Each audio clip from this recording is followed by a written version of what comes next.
जय श्री कृष्ण भक्तों। तो आइए रसपान करते हैं बृहस्पतिवार की व्रत कथा का। प्राचीन समय की बात है। एक नगर में एक बड़ा व्यापारी रहता था।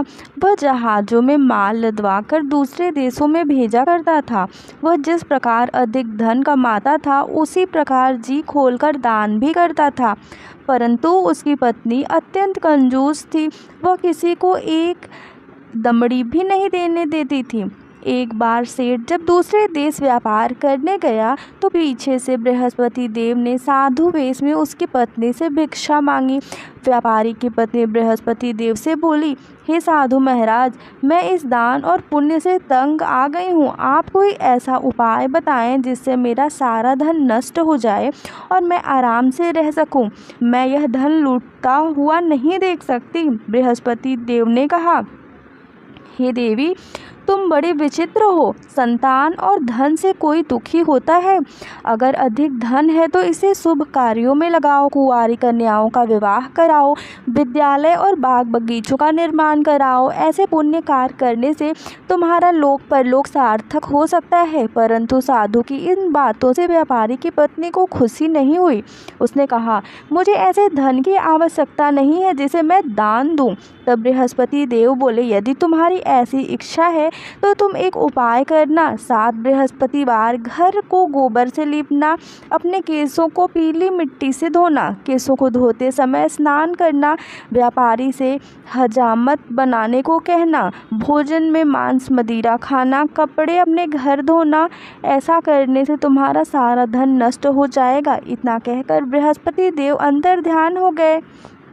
व्यापारी की पत्नी ने बृहस्पति देव के कहे अनुसार 7 बृहस्पतिवार वैसा ही करने का निश्चय किया।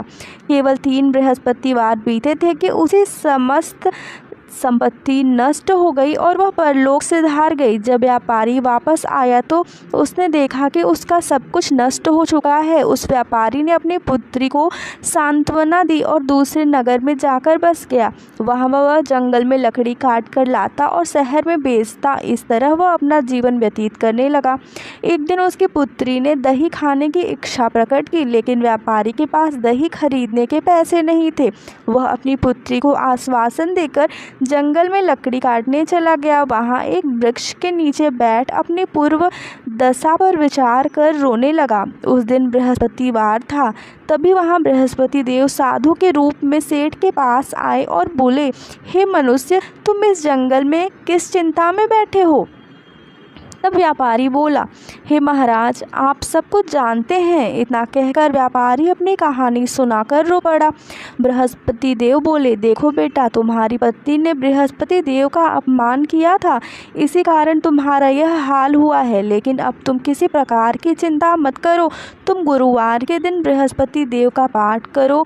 2 पैसे के चने और गुड़ को लेकर जल के लोटे में शक्कर डालकर वह अमृत और प्रसाद अपने परिवार के सदस्यों और कथा सुनने वालों में बांट दो। स्वयं भी प्रसाद और चंद्रामृत लो। भगवान तुम्हारा अवश्य कल्याण करेंगे। साधु की बात सुनकर व्यापारी बोला, महाराज, मुझे तो इतना भी नहीं बचता कि मैं अपनी पुत्री को दही लाकर दे सकूं।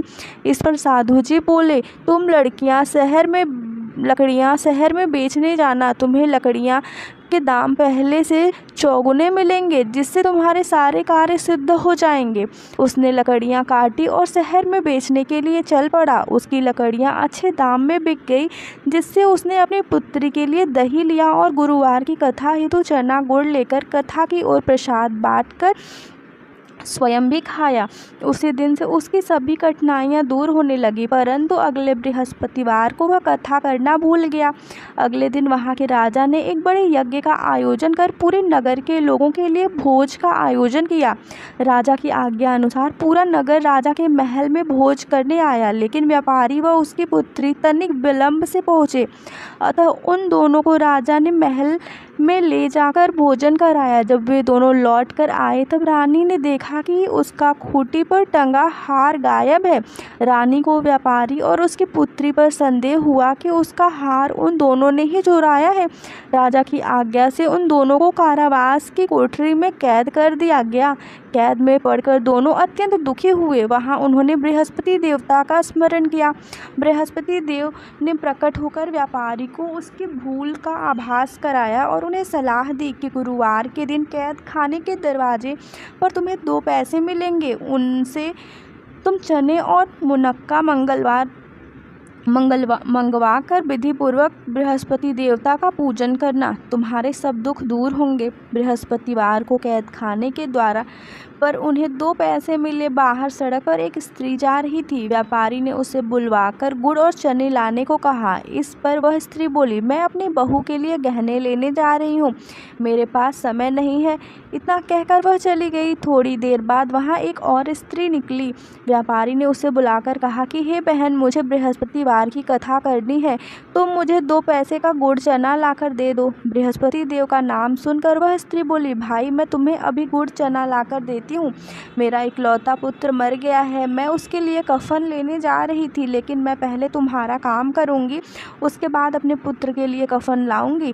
वह स्त्री बाजार से व्यापारी के लिए गुड़ चना ले आई और स्वयं भी बृहस्पति देव की कथा सुनी। कथा के समाप्त होने पर वह स्त्री कफन लेकर अपने घर गई। घर पर लोग उसके पुत्र की लाश को राम राम सत्य है कहते हुए शमशान ले जाने की तैयारी कर रहे थे। स्त्री बोली, मुझे अपने लड़के का मुख देख लेने दो। अपने पुत्र का मुख देखकर उस स्त्री ने उसके मुंह में प्रसाद और चरणामृत डाला। प्रसाद और चरणामृत के प्रभाव से वह पुनर्जीवित हो गया। पहली स्त्री जिसने बृहस्पति देव का निरादर किया था, वह अपने पुत्र के विवाह हेतु पुत्र वधू के लिए गहने लेकर लौटी और जैसे ही उसका पुत्र घोड़ी पर बैठकर निकला, वैसे ही घोड़ी ने ऐसी उछाल मारी कि वह घोड़ी से गिरकर मर गया। यह देख स्त्री रो रो कर बृहस्पति देव से क्षमा याचना करने लगी। उस स्त्री की याचना से बृहस्पति देव साधु वेश में वहां पहुंचकर कहने लगे, देवी तुम्हें अधिक विलाप करने की आवश्यकता नहीं है, यह बृहस्पति देव का अनादर करने के कारण हुआ है। तुम वापस जाकर मेरे भक्त से क्षमा मांगकर कथा सुनो, तभी तुम्हारी मनोकामना पूर्ण होगी।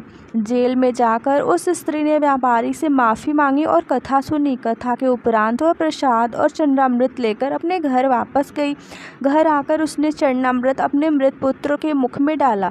चरणामृत के प्रभाव से उसका पुत्र भी जीवित हो उठा। उसी रात बृहस्पति देव राजा के सपने में आए और बोले, हे राजन, तूने जिस व्यापारी और उसकी पुत्री को जेल में कैद कर रखा है वह बिल्कुल निर्दोष है। तुम्हारी रानी का हार वहीं खूंटी पर टंगा है।